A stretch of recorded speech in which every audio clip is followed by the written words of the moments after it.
Сайн уу манайхан. Өнөөдөр бүгдээрээ 2018 онд гарч байсан Bird Box гээд бас л дэлхийн ертөнцид үл мэдэгдэх дайсан гарч ирснээр хүн төрлөختөн яаж сүрж баларч байгаа тухай киноны товчлол сонсох ба. Та бүхэн Quiet Place-ийн бичлэгийг үзсэн бол Quiet Place дээр чимээ гарвал харийн амьтад дарддаг да. Харин Bird Box дээр тэр үл мэдэгдэх зүйлийг харвал оюун санаа нь самуурч тэр зүйл бүрэн эзэмдүүлдэг болохоор баг Quiet Place дээр байдаг амьтдаас илүү аюултай нөхцөл байдлын тухай гарна. Тийм болохоор таад маань бичлэгээ дуустал нь үзээрэй. Бас subscribe дараагүй хүмүүс байвал subscribe дараад notification авахыг идэвхжүүлснээр манай бичлэгүүдийг цаг алдалгүй хүлээн авах боломжтой шүү. За одоо кинонд орцгоё.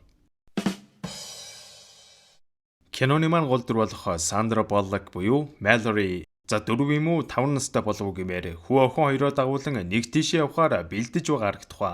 Энэ хоёр хүүхдэд өөрсдийн нэр байхгүй. Зүгээр л хүү охин гэж дууддаг ба.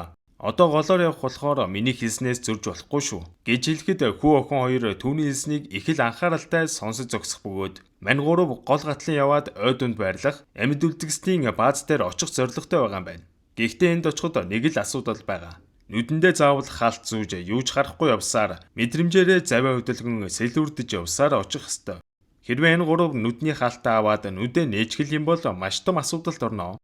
За ингээд манай гурав нүдний хаалцсан гадагшаага гарах бөгөөд өөрсдийн тижээмэл төтөө авч явдаг.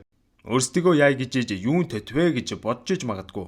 Мань гурвын гол айдас болох үл мэдэгдэх зүйл хэрвээ ойрдох юм бол энэ төтөн мэдрээд чимээ өгдөг болохоор нүдэндээ хаалттай яваа гуравт маань баг хамгийн их нэмэр болох зэвсэг гэж хэлж болохоор голын ирэг дээр ирмэгцээ Mallory урдчлан бэлдсэн завиа гаргаж ирээд гол руу оруулан хоёр хүүхдээ суулгаж аваад аялал маань эхэлнэ. Энэ бүх үйл явдлаас 5 жилийн өмнө манай гол дүр Mallory маань 8 сартай жирэмсэн хэдийж саяхан нөхрөөсөө салж сэтгэл санаа нүмрээд өөрийгөө тайлгаруулахын тулд зураг өдрийг өнгөрөв. Mallory-гийн эгч Jessica түүнд санаа зовн сүүлийн хэдэн 7 хоног дүүгийндээ барьлан Mallory-гийн сэтгэл санааг дэмжчих гээл үзэл байгаа. Jessica ихтэлгүүр орж хүнсээ авчаад ирэх үед тэнд байсан хүмүүс учир зүггүй хүнсээ базаагаад ямар нэгэн зүйл болох гээд байгаа бололтой. Гэж хэлтэл Mallory тоож байгаа ч юм алга. Mallory сүүлийн эдэн сар гадагшаа гараагүй болохоор гадаад ертөнцид юу болж байгаа нь огтхонд сонирн биш байлаа. Гэхдээ юу болоод байгааг сонирхон зургтаа асаатал баг телевизийн сувг болгон дээр зүүн Европт учир битүүлэг халдвар тархаад байгаа тухай мэдээ гарах ба халдвар авсан хүмүүс амиа орлох, бусдыг өвдгөх зэргээр хачин жигтэй үйлдэлүүд гаргадаг тухай ярьж байна. Ингээд харахаар халдвар авбал тархинд нь хүрч сэтгцэд нь нөлөөлдөг гэх зэргээр мэдээлэлэгч Mallory нөгөө зангаараа нээхийг тоосонгүй. Энэ өвчин Америкт иртэл өдий байна. Гээл унтраалаа. Jessica Mallory-г урьдчилсан үзлэгт оруулахаар эмнэлэг дагуулын ирээд эхот харуулах үед эмчин Mallory тандан ээж болоход бэлэн үү? Гэхэд нилээн бодож ирсноо тийм ээ л гэж авж байна. Эмнэлгээс гараа явж итэл коридорт совилогч нар нэг эмэгтэйг зогсоох гэж хижээгч өнөөх нь учир зүггүй толгоогоо цонход цаваад хамаг цус нь гарцсан аимшигтай дүр зураг харагдах үед Европт гарсан өвчин Америкт айл хэдийн ороод иржээ гэдгийг Mallory бодон гэнтэл асар их айн гяс гүйж гараад машиндаа хүлээж байсан Jessica-д машинаа хурдан асаагаараа нөгөө өвчин чинь энэ эмнэлэгт тархаад эхэлжиж гэж хэлэхэд Jessica гайхаж байсан ч Mallory-гийн хэлснээр машинаа асаан явж итэл зам дээр машинууд эмх замбраагүй холхилдож нөхцөл байдал маш хурдан дордож байгаа нь нүдэн дээр харагддаг. Зөвхөн машинууд ч биш хүмүүс сандралдан гүйлдэж зарим нь гудамжид зодтолтон ёстой хөл толгой нь алдахгүй боо юм болж итэл Jessica хаа очиж тайвнаар машинаа эвтэйхэн жолоодсоор гэрлүүгээ төгчөтөл гинтэл Jessica-гийн нүд сонирн болоод нэг зүг рүү таг ширтснэ. Хазан дээр гიშгээд эсрэг урсгал руугаа яваад орчсон юм да. Сандарсан Mallory өрүүлийг нь булаацалдан Jessica чи чинь яачаад байгаа юм бэ гэд мянга орилсон ч нөгөөх нь сонсохгүй. Ингээд манай хоёр юм өргөн машин бүтэн эргээд онхолдчихноо. Азар тэр хоёр хоёулаа жоохон шарахтай амьд гарч чадлаа гэтэл Jessica төрүүлж боссноо. Хурдтай ирж байгаа ачааны машины урдуур албаар үсэрч амиа орлож өрхнөө. Үүнийг харсан Mallory ч бүр шоконд орон хэсэгтээ гөлийн зогсож байгаад сэхэ орж сандралтан гүйж байгаа хүмүүсийг дагаал гүйчин. Гэтэл бие давхар хүн чинь яаж босож их хурдан гүйж чадах вэ? Хөл алдаад газар унаад өгөхөө. Mallory харсан нэг бүсгүй гэрээсээ гарч ирээд туслах гэтэл нөхөр нь их л дургуутсаж байсан ч бүсгүй жирэмсэн хүн туслах ёстой гэд гүүгээд иртэл ёстой буруутлаа. Энэ бүсгүй бас л нүдэнд гэнэт сонирн болоод амдаа хачин бовтонжсэн шатаж буу машин руу ороод суучт юм да. Үүнийг харсан Том гэх залуу Mallory-д тэр дөрөө гүйж очин туслаад нөгөөх байшин руу дагуулan орох бөгөөд байшинд нэлээд олон толгой орогдож байна.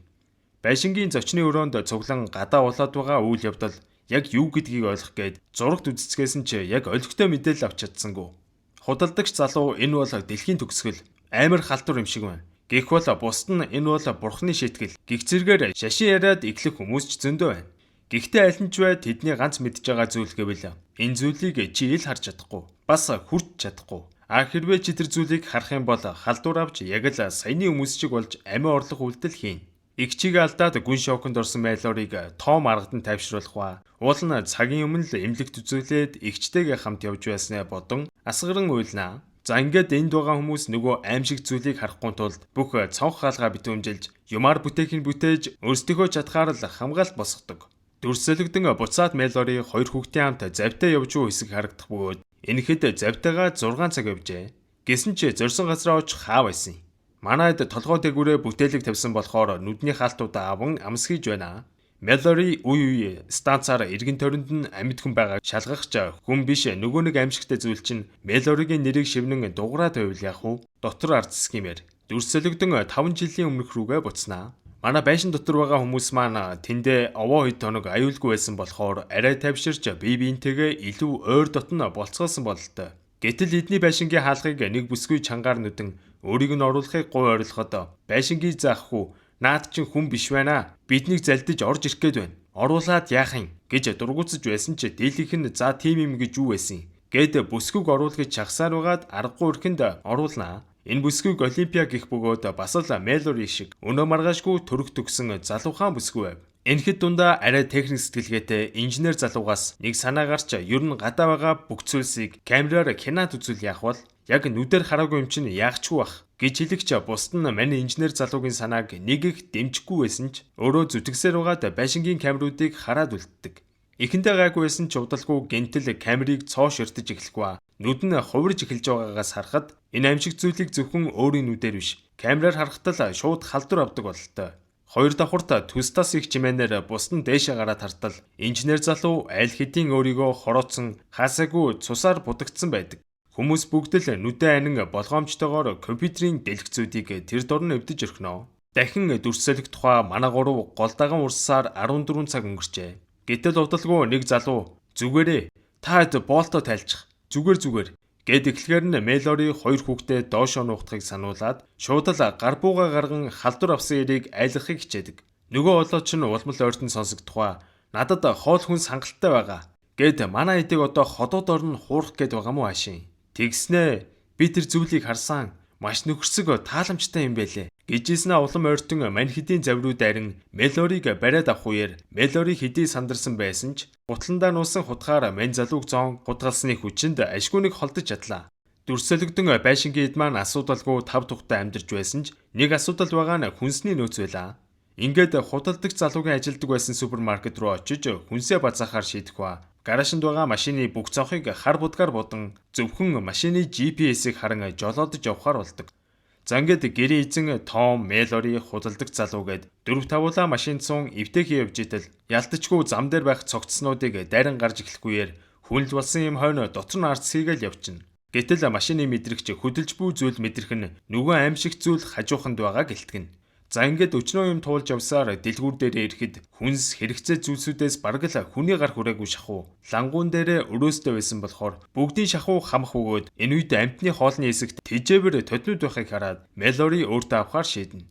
Гэтэл дэлгүүрийн хүргчин дотроос нэг хүн орилон хаалгаа нүдэх бөгөөд энд нуугдах гэж ороод санаандгүй төвжигдсэн намайг гаргаад өгөөч дээ гэж уйлан дуграад ахаар нь манай хэд хүн чанар нь хөдлөөд хаалгыг онгойлгох үед нөгөө төд чинь чангаар дугран дохио өгөөл байх шиг. Гэтэл хөргөчнөөс гарч ирсэн нөхөр тэр дороо зангаа урган яг л чөтгөр шиг зүйлс яриад эхлэхгүйэр манай хэд буцаад хөргөч рүү нь түлхэж оруулах гэсэн ч чаддаггүй. Энэ нөхөр гараад ирвэл бүгд өвхөж магадгүй байсан болохоор худалдагч залуу мань нөхрийг түлхэн оруулахдаа өөрийгөө золиослож өрхнө.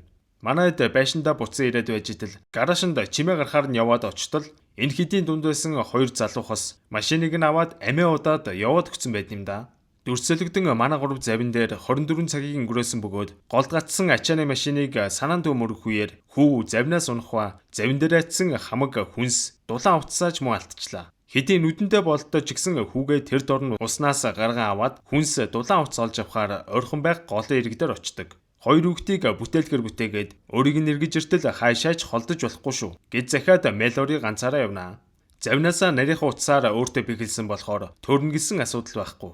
Мэлори удалгүй хаягдсан эмнэлэг рүү орон багасаа лаазалсан хүнс орд дэвсгэр олоод бүгдийг хамаа үйж итэл нөгөө амьшигтай зүйл чинь нэрээр нь дуудаж эхлэхгүй. Завин дээр үлдсэн охин маань ээжигээ үлээгээд ирэхгүй удаад харна. Завнаас бун ээжигээ айхаар шийдээд алхаж итэл нөгөө зүйл чинь охин тандан нүдний болтоо аваад энэ сайхан ойг харалта. Зөндөө өгтүүд чамайг хүлээж байна. Гэхүйд охин түүнд итгэн яг нүдний болтоо авах гэж итэл Мэлори ашгүй амжин гарч ирээд охиныг аваад завиндаас сун аяллаа үргэлжлүүлнэ. Мэлори үгэнд нь ороогүй охиныг нэлээд ширүүн загинж байгаа л харагдана. Дүрсэлгдэн байшинд байгаа эдээр маань бас нэг урлаггүй зочио ирэх үед Олимпиа зөөлхөн сэтгэлтэй болохоор хаалгаа тайлал оруулчнаа. Бусд нь бууж ирээд өөрсдөө нь зөвлөлтгүй гадны хүн орууллаа гэж Олимпиаг зэмлэгч оруулж ирсэн үн зүгээр л хитэх айсан гэмгэн хүн бололтой. Гадуур нүдний болтгүй хүмүүс аягүй их байлээ. Намайг хөөгөөд үнэхээр амар байсан. Зэргээр гадуур болжгүй бүх зүйлсийг манай эдэд хэлэхгүй. Энэ нөхрийг ямартаач хэсэгтээ эндээ үлдэхийг нь зөвшөөрөгч. Гэрийн эзэн л ганцаараа тэднээс зөрөн урилгагүй зочныг гарахыг шаардсан ч тэдний нэг настай эгч гэрийн эзнийг нам цогч унгаагаад хүлээд гараашнд хорчно. Урилгагүй зочинг оруулж бусдыгаа эрсдэлд оруулсандаа санаан зовсон Олимпиа Мэлоригоос уучлалгүйсэн ч Мэлори адилхан бие давхар эмэгтэйг юу гэж буруутгах вэ? Харин ч сэтгэл санаагийн дэмжин энэ хоёр бие биетэйгээ зовлон жаргалаа хуваалцсан илүү дотносож байлаа. Хэрвээ хэн нэг нь төрүүлээд өгвөл хүүхдийн харж хандан шүү гэж бие биедээ амлах ба Олимпиад бэлэг болгон жижигхэн чихмэл өгөхөд энэ чихмэлийг нь нөгөө охин маань барьцсан байгаа нь харагдах ба энэ охин Олимпиагийн хүүхэд юм байна. Тэдний зав хүрхрээ рүү дөхөж эхлэх үед та хоёрын хэн нэг нь хүрхрээ рүү харж аль тал руу завэж жолоодохыг хэлэх хэрэгтэй байна. Гэхэд хүү тэр дороо би гарыг. Гэхэд Мэлори тас эсэргүүцэн охин чи гараад харъя шүү гэж авч ийн. Энэгийг хэлснийхээ дараа хоёр хүүхдээ хүнийх өөрийнхөө нь ялгасандаа өөрийгөө зөвхөн ер нь хэрэнч гарч харахгүй гурлаа азандаа найдацгаая гэж хэлэн гаргараасаа сайн барилцаад хүрхрээ рүү унцгаалаа. Дүрсэлгдэн байшинд Олимпиа Мэлори хоёрын ус гарч зэрэг төрхөөр л болж явах шиг байна. Том настай эгч хоёр бүсгүйчүүдийг төрүүлэхэд чадхаараа л туслан гүүгээл байна. Энийд нөгөө урилгагүй зочин чинь их л хачин зан авир гаргаж яснаа цүнхнээсээ баахан чөтгөрийг дүрсэл зурсан гар зургууд гаргаж тавин нэг давхрын хамаг цонхны хаалтуудыг авч хайснаа нэг давхарт явжсэн Томыг араас нь цохиод ухаан алдуулаад унахчнөө. Тэгснээ чимээ гаргуулахгүй тулд Мэлоригийн шувуунуудыг хөрөгчөнд хийж байгаагаас харахад энэ нөхөр аль дээр халдар авцсан байсан ба зүгээр энгийн үн шиг хэд хоног жүжиглсэн байгаа л байхгүй юу. Энэ үед Олимпиа охин төрүүлэх бол Мэлори хүү төрүүлнэ. Гэтэл нөгөө урилгагүй зочин тэдний өрөөл рүү орж ирснэ. Цонхных нь хөшгийн нээгээл эхэлдэг. Мэлори амжин нүдэн ансан ч Олимпиа цонхны цаана байх амьшиг зүйлийг харждаг бөгөөд бүрэн оюун санаагаа алдахаас өмнө амжин Мэлорид охиноо тэврүүлээд өөрөө цонхоор өсрөн амиа оруулж орхидог. Нөгөө урилгагүй зочин чинь настай эгчийн нүдийг хүчээр нээгээд амьшиг зүйлийг харуулж амийг нь хорлуулж орхих бөгөөд гараашнд байсан гэрийн эзэн хаа очиж буутаа гарч ирээд мань нөхрийг алах гэж үзээд нэлээд ноцолдож байсан ч нүдэн анаад үзэлцэж байгаа болохоор яалтчгүй дийлсэнгүү. Бас л алуулчих нөө. Гэхдээ ашгүй Том гарч ирээд мань нөхөртөө бас л боо юм болж ноцолдож байж нэг цааш нь харуулснаар одоо Том Мэлори хоёр хүүхдэл үлдлээ. Энэ үйл явдлаас 5 жилийн дараа Том Мэлори хоёр хотоос нэлээд зайтай хоёр хүүхдээ өсгөн чимээг үхэн намгүм аж төрж байх бөгөөд хоёр хүүхэд маань охин хүү гэдгээс өөр дуудах нэр байхгүйд нь Том баг зэрэг бухимдан хоёулаа хүүхдүүддээ нэр өгье л доо. Гэхэд Мэлори ийм нэгэнд нэр өгсөн өгөөгүй ямар ялгаа байна гэд уурлаж байх жишээний. Нэг өдөр тэдний байшингийн ойролцоон нүдэндээ хаалцаг байггүй халдвар авсан нөхдүүд эрүүл хүмүүсийг хайцгаан явж байгаахыг хараад ер нь л энэ байшиндаа байгаа тавил утгагүй баригдах юм байна гэсэн бодол төрнө. Шөнө орондоо өвтжидэл гэнэт станцаар Рик гэх хүн холбогдох ба голын цаана нэлээд зайтай газар амьд үлдгэсэд бааз байгуулан аж төрж байгаа тухайгаа хэлээд хоол хүнс хэрэгцээ зүйлс хангалттай байгаа л гэж авч байна. Гэхдээ эдний бааз руу очих зам их хүндрэлтэй ба хүүхдүүдтэй ирэхэд хэцүү. Бас эдний баазыг олоход шувуу их чухал гэж хэлээ тасалдаг. Маргааш нь манай хоёр хүлэмжээ янзалж байхдаа өчигдрийн баазын талаар нэлээд нухацтай ярилцж байна.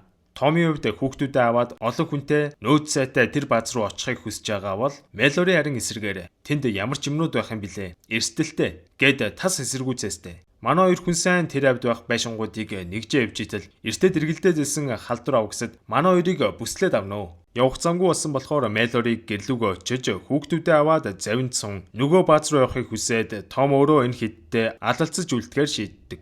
Mallory өөрийг нь хамгаалдаг цорын ганц хүнээ үхэлдээ нь үлдээх гэж байгаадаа итгэхгүй нулимс нь урсаж байсан ч хоёр бяцхан хүүхдүүдээ аврахын тулд гэрлүүгээ яарангүйдэг. Том бууга барин гараад тэр хэдий овоо эдийг нь нухаж хайсан ч нүдний болт нунаад яалтчгүй нөгөө халдварыг авчнаа. Энэ үед Mallory амжин хүүхдүүдээ аваад киноны хамгийн ихэнд гарсан үйл явдал эхэлж байгаа. Хүрхрээнээс унах үедээ манай хэд хаа очиж эсэмэнд үлдсэн бөгөөд Mallory хоёр хүүхдээ тэрвэрийн голын ирэг дээр гараад ирнэ. Манай гурав газрын зураг харан шигүү ой модон дундуур алхаж итэл нөгөө аимшиг зүйл чинь ойролцоох нь гарч ирээд нилээн дагаж нүдний болтыг нь тайлуулчих гээл ёстой 9 шидээр үзэж гинөө.